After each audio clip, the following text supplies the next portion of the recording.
दोस्तों जरा सोचिए, आपने ऐप पर खाना ऑर्डर किया, पेमेंट कर दी और स्क्रीन पर लिखा आ गया नो राइडर्स अवेलेबल।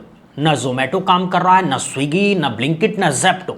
यही नज़ारा देश के कई शहरों में देखने को मिला और इसकी वजह है वो लोग जिन्हें हम रोजाना देखते तो हैं लेकिन ध्यान नहीं देते, आपके दरवाजे तक सामान पहुंचाने वाले डिलीवरी बॉयज। नमस्कार दोस्तों, आप देख रहे हैं बुद्धा इंस्पायर्ड। मैं हूं विक्की कुमार और आज की ये खबर हर उस इंसान के लिए जरूरी है जो ऐप से खाना, ग्रोसरी या कुछ भी ऑर्डर करता है, क्योंकि आने वाले दिनों में आपकी हर ऑर्डर लेट हो सकती है, कैंसिल हो सकती है या फिर महंगी हो सकती है। तो रुकिए, चैनल को बदलिएगा मत, क्योंकि अब हम आपको बताते हैं असली मामला क्या है, मांगे क्या है, सरकार क्या कर रही है और सबसे बड़ा सवाल, क्या ये हड़ताल भारत बंद का रूप ले सकती है। दरअसल हुआ ये कि 15 मई 2026 को देश की ऑयल मार्केटिंग कंपनियों ने पेट्रोल और डीजल की कीमत में लगभग 3 रुपए प्रति लीटर की बढ़ोतरी कर दी और ये बढ़ोतरी पिछले लगभग 4 सालों में पहली बार इतनी बड़ी रिटेल हाइक मानी जा रही है। अब आप सोचिए, 3 रुपए सुनने में छोटा लगता है, लेकिन एक डिलीवरी बॉय को जो दिन भर 150 से 200 किलोमीटर बाइक चलाता है, उसके लिए ये 3 रुपए हर लीटर पर सीधा उसके जेब से जाता है। और इसी बात पर भड़क गया देश का गिग वर्कर समुदाय। 16 मई को gig and platform service worker union, जिसे शॉर्ट में GIPSW कहा जाता है, उन्होंने पूरे देश में दोपहर 12 बजे से शाम 5 बजे तक 5 घंटे की हड़ताल का ऐलान कर दिया। और मजेदार बात यह है कि यह हड़ताल सिर्फ जोमेटो या स्विगी तक नहीं सीमित रही, इसमें Blinkit, Zepto, Instamart, Dunzo, Urban Company, Ola, Uber, Rapido, Porter और अमेजॉन फ्लेक्स तक के डिलीवरी पार्टनर शामिल हो गए। सीधा सीधा कहें तो जो भी इंसान ऐप पर काम करके अपनी रोजी रोटी कमाता है,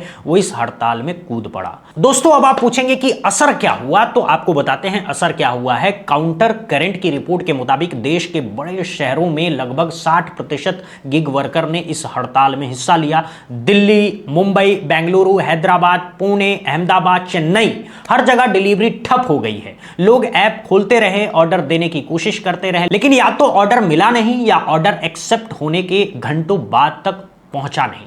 अब बात करते हैं असली मुद्दे की, आखिर ये गिग वर्कर चाहते क्या है। पहली बात, यूनियन की प्रेसिडेंट सीमा सिंह ने साफ कहा है कि अभी डिलीवरी पार्टनर्स को प्रति किलोमीटर के हिसाब से जो पेमेंट मिलता था वो 7 से 8 रुपए के आसपास है, कहीं कहीं तो उससे भी कम है। और इसमें तो पेट्रोल का खर्चा, बाइक की सर्विसिंग, टायर बदलना, मोबाइल डेटा, हेलमेट, बैग, ये सब निकालने के बाद हाथ में बचता क्या है, ये सोचने वाली बात है। तो यूनियन की पहली और सबसे बड़ी मांग है कि प्रति किलोमीटर का रेट कम से कम 20 रुपए किया जाए। और दूसरी मांग यह है कि लिंक्ड कंपनसेशन, मतलब जब जब पेट्रोल डीजल के दाम बढ़े तब तब कंपनियां और सरकार मिलकर वर्कर्स को महीने का कम से कम 10,000 रुपए का फ्यूल अलाउंस दें ताकि उनकी कमर ना टूटे। तीसरी मांग है एक सेंट्रल लॉ, यानी कि एक केंद्रीय कानून जो गिग वर्कर के हक को पक्का करे, उनकी कमाई को सुरक्षित करे और उन्हें सोशल सिक्योरिटी दे। और चौथी मांग है काम के घंटे और टारगेट को इंसानी बनाया जाए, क्योंकि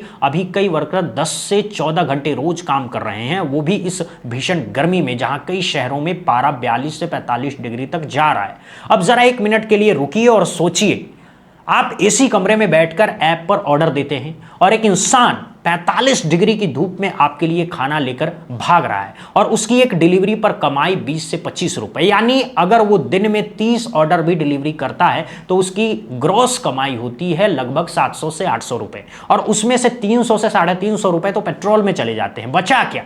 बस इतना कि घर का राशन आ जाए और मोबाइल का रिचार्ज हो जाए। यही वजह है कि अब ये लोग सड़कों पर हैं। यूनियन की प्रेसिडेंट सीमा सिंह ने एक लाइन कही जो दिल को छू गई। उन्होंने कहा कि ये फ्यूल हाइक डिलीवरी वर्कर्स के लिए डायरेक्ट ब्लो है, यानी सीधा वॉर है और अब हम और बर्दाश्त नहीं कर सकते। नेशनल कोऑर्डिनेटर्स निर्मल गोराना ने एक ऐसा आंकड़ा बताया जो आपको चौंका देगा। भारत में आज की तारीख में 1 करोड़ 20 लाख से ज्यादा गिग और प्लेटफॉर्म वर्कर काम कर रहे हैं और ये नंबर देश के लगभग 60 करोड़ अनऑर्गेनाइज्ड वर्कफोर्स का हिस्सा है। और नीति आयोग की रिपोर्ट के मुताबिक 2029-30 तक ये नंबर बढ़कर 2 करोड़ 35 लाख तक पहुंच जाएगा। मतलब हर साल लाखों लोग इस सेक्टर में जुड़ रहे हैं, लेकिन उनकी कमाई और सुरक्षा वैसी की वैसी है। और जब हम बात कर रहे हैं फूड डिलीवरी मार्केट की, तो 2024 में ये 9.1 बिलियन डॉलर का था और 2030 तक ये बढ़ करके 27 बिलियन डॉलर हो जाने का अनुमान बताया जा रहा है, यानी हर साल 19% की रफ्तार से। कंपनियां मुनाफा कूट रही हैं, इन्वेस्टर्स खुश हैं, स्टॉक मार्केट में जोमेटो और स्विगी के शेयर चढ़ रहे हैं, लेकिन जो असली इंसान है, जो हर ऑर्डर के पीछे भागता है, उसकी कमाई वहीं की वहीं अटकी हुई है। ये असली विडंबना है दोस्तों। अब बात करते हैं सरकार और कंपनियों के रिएक्शन की। यूनियन ने केंद्र सरकार को एक मेमोरेंडम सौंपा है और साथ ही जोमेटो, स्विगी, ब्लिंकिट, जेप्टो, ओला, उबर, रैपिडो समेत हर बड़े प्लेटफॉर्म को अलग अलग ज्ञापन भेजे हैं, जिसमें साफ लिखे गए हैं कि अगर 15 दिन के अंदर पेमेंट स्ट्रक्चर नहीं बदला गया तो अगली हड़ताल 5 घंटे की नहीं बल्कि पूरे 1 हफ्ते की होगी और तब आपका हर ऑनलाइन ऑर्डर पूरी तरह से ठप पड़ सकता है। यानी एक तरह की चेतावनी है कि अब और इंतजार नहीं हो पाएगा। हालांकि कंपनियों की तरफ से भी अभी तक कोई बहुत बड़ा ऑफिशियल बयान नहीं आया है, ना ही कोई रेट रिवीजन का ऐलान किया गया है और सरकार की तरफ से भी अब तक खामोशी ही है। हां, लेकिन इतना जरूर हुआ है कि महाराष्ट्र सरकार ने हाल ही में एविएशन फ्यूल पर वैट घटाया है ताकि हवाई किराया कम हो, लेकिन गिग वर्कर्स के लिए ऐसा कोई कदम अभी सुनाई नहीं दे रहा है। यहां एक और बात बताना बहुत जरूरी है। 1 अप्रैल 2026 से कोड ऑन सोशल सिक्योरिटी नाम का एक नया नियम लागू हुआ है, जिसके मुताबिक अगर कोई गिग वर्कर्स एक ही प्लेटफॉर्म पर साल में से कम 90 दिन काम करे या अलग अलग प्लेटफॉर्म पर मिलकर 120 दिन काम करे तो उसे सोशल सिक्योरिटी बेनिफिट्स मिलेंगे। सुनने में अच्छा लगता है, लेकिन यूनियन का कहना है कि यह सिर्फ कागजों पर है, जमीन पर अभी तक किसी वर्कर को इसका फायदा नहीं मिला है और यही उनकी सबसे बड़ी शिकायत है कि सरकार ने नियम तो बनाए लेकिन उन्हें लागू करने का कोई मैकेनिज्म नहीं है। अब आता है सबसे बड़ा सवाल जो हर दर्शक के मन में होगा, क्या यह भारत बंद का रूप ले सकता है? तो जवाब है हां भाई, संभावना बनी हुई है। GIPSWU ने साफ कहा है कि अगर 15 दिन में बात नहीं बनी तो अगली स्ट्राइक 1 हफ्ते की होगी और अगर तब भी कुछ नहीं हुआ तो अनिश्चितकाल हड़ताल पर जाने का रास्ता खुल चुका है। और अगर ऐसा हुआ तो सोचिए क्या होगा, ना खाना डिलीवरी होगा, ना ग्रोसरी, ना दवाइयाँ, ना कैब, ना ऑटो, ना पार्सल।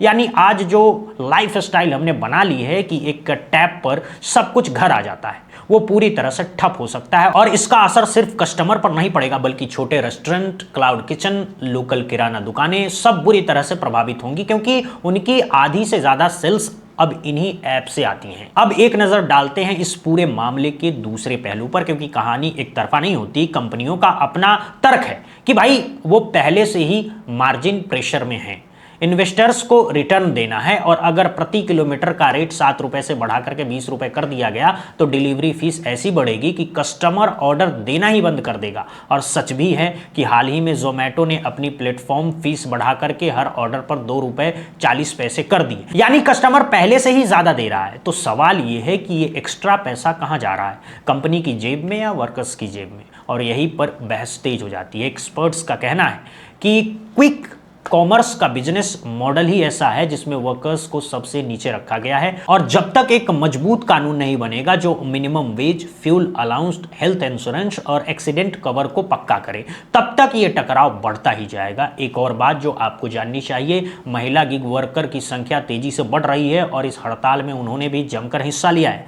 यूनियन का कहना है कि महिलाओं को और भी ज्यादा दिक्कत होती है क्योंकि उन्हें सुरक्षा, टॉयलेट सुविधा और लेट नाइट डिलीवरी में अगर चुनौतियों का सामना करना पड़ता है और ऊपर से इतनी कम कमाई, तो ये मसला सिर्फ पैसे का नहीं बल्कि एक पूरे सिस्टम का है जिसमें इंसान को मशीन की तरह इस्तेमाल किया जा रहा है। चलिए अब बात करते हैं आगे क्या होगा। अगले 15 दिन बेहद अहम है। अगर कंपनियां और सरकार बातचीत के टेबल पर आती है तो शायद कोई बीच का रास्ता निकल आए, जैसे कि प्रति किलोमीटर रेट को 7 से बढ़ा करके 12 या 15 रुपए कर दिया जाए, फ्यूल अलाउंस का कुछ इंतजाम कर दिया जाए और एक्सीडेंट इंश्योरेंस मजबूत कर दिया जाए। लेकिन अगर बात नहीं बनी तो जून के पहले हफ्ते में देश को एक बड़ी डिजिटल डिलीवरी ब्लैकआउट देखने को मिल सकता है। और ये सिर्फ भारत की कहानी नहीं है, दुनिया भर में गिग वर्कर्स के राइट्स की बहस तेज है। यूके में उबर ड्राइवर को कर्मचारी का दर्जा मिल चुका है, स्पेन में राइडर लॉ पास हो चुका है, कैलिफोर्निया में टॉप 22 पर बहस जारी है, तो भारत भी अब उसी रास्ते पर खड़ा है, बस फैसला बाकी है। अब अगर हम आम कस्टमर की बात करें तो आपको क्या करना चाहिए? पहली बात, अगर आप ऐप से ऑर्डर करते हैं तो डिलीवरी पार्टनर को थोड़ी टिप जरूर दीजिए,